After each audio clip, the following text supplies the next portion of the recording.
नमस्कार, बुधावली किचनमध्ये तुमचं सर्वांचं स्वागत. आज आपण बनवते पोह्याचे थालीपीठ. तर मी 1 वाटी पोहे घेतलेले आहेत. आपले कांदे पोहे आहेत ना, त्याचे पोहे. तर हे आपण सर्वप्रथम चांगलं स्वच्छ धुवून घेऊया.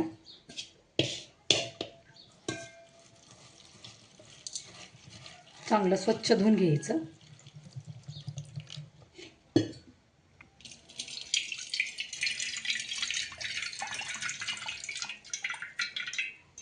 आणि याच्यामध्ये ती भिजल एवढं पाणी याच्यामध्ये ॲड करूया. हे तुम्ही बघू शकता, असं जेणेकरून आपल्याला हे मऊ झाले पाहिजे.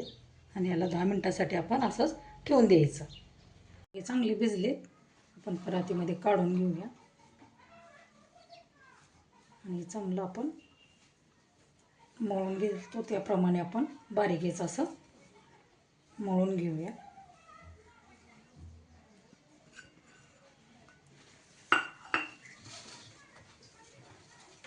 चांगले भिजले असल्यामुळे याचं असं चांगलं लगदा याचा तयार होतं.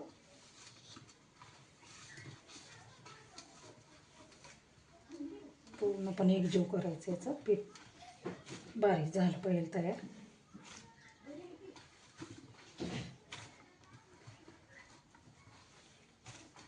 तुम्ही बघू शकता किती बारीक असं याच्यामध्ये झालेलं आहे.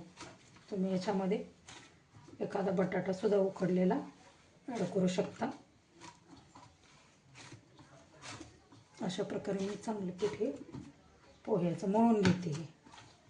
तुम्ही बघू शकता एकदम चांगलं असं मऊ असं मळून झालेलं आहे. तर त्याच्यामध्ये मी 1 वाटी गव्हाचं पीठ, 1 वाटी ज्वारीचं पीठ, 1 वाटी बेसन पीठ घेतले, ते त्याच्यामध्ये आपण ॲड करूया. त्याचप्रमाणे बारीक चिरलेला कांदा आणि 2 ते 3 हिरवी मिरची घेतले, ते पण त्याच्यामध्ये आपण ॲड करूया.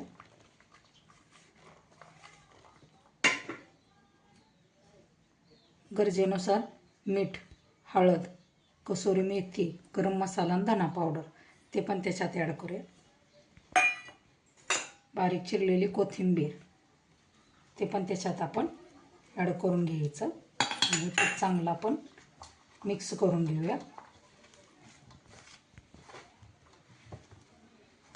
तुम्ही थोडं थोडं पाणी घेऊन त्याला चांगला त्याचा गोळा बनवून घ्यायचा. थोडंसं पाणी आपण घेऊया आणि याचा गोळा बनवूया आपण चांगला. आपलं पीठ मळून झालेलं आहे, तर त्याच्याला थोडं मी तेल घेते.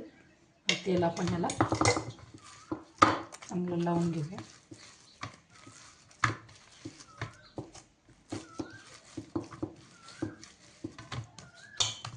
आणि याच्या लगेच आपण धपाटी बनवून घेऊया.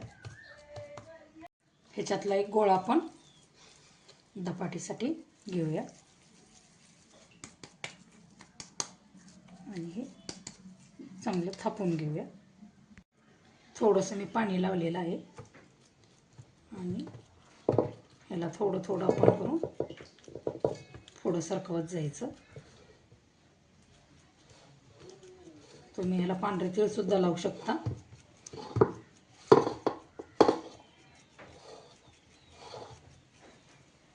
खायला एकदम छान खमंग आणि कुरकुरीत लागते. ती नक्की करून बघा तुम्ही. हाताला चिकटलं की थोडंसं पाणी त्याला लावायचं आणि प्रेस करत जायचं पुढं. बघू शकता आपली धपाटी थापून झालेली आहे. तर मी इथं खालीच याला गोळे करते, छोटे छोटे होल पाडून घेऊया. तवा गरम झालेला आहे, आपण तेल टाकून घेऊया. तेल टाकल्यानंतर आपण धपाटे टाकू त्याच्यावरती. आणि एक ताट दाखवूया आणि खालची बाजू चांगली भाजून घेऊया. बघूया आपली खालची बाजू भाजलेली आहे का.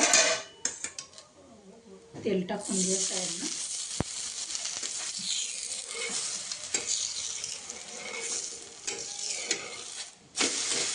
एकच नंबर. तुम्ही बघू शकता चांगली अशी खरपूस अशी भाजलेली आहे. तर ही बाजू पण आपण चांगली भाजून घेऊया. आपण खालची बाजू बघूया चांगली भाजली आता. तुम्ही बघू शकता ती सुद्धा खरपूस अशी चांगली भाजलेली आहे. त्याला तेल लावून घेऊया. दोन्ही बाजूनी चांगले भाजलेले आहे. तर एका मी डिशमध्ये हे काढून घेते.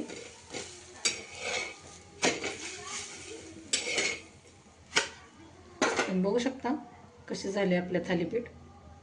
तुम्ही बघू शकता आपलं पोह्याचे थालीपीठ करून झालेले आहेत. तुम्ही बघू शकता मऊ आणि लुसलुशीत कशी झालेली आहेत. व्हिडिओ आवडल्यास लाईक, शेअर आणि सबस्क्राईब करायला अजिबात विसरू नका. व्हिडिओ बघितल्याबद्दल सर्वांना धन्यवाद.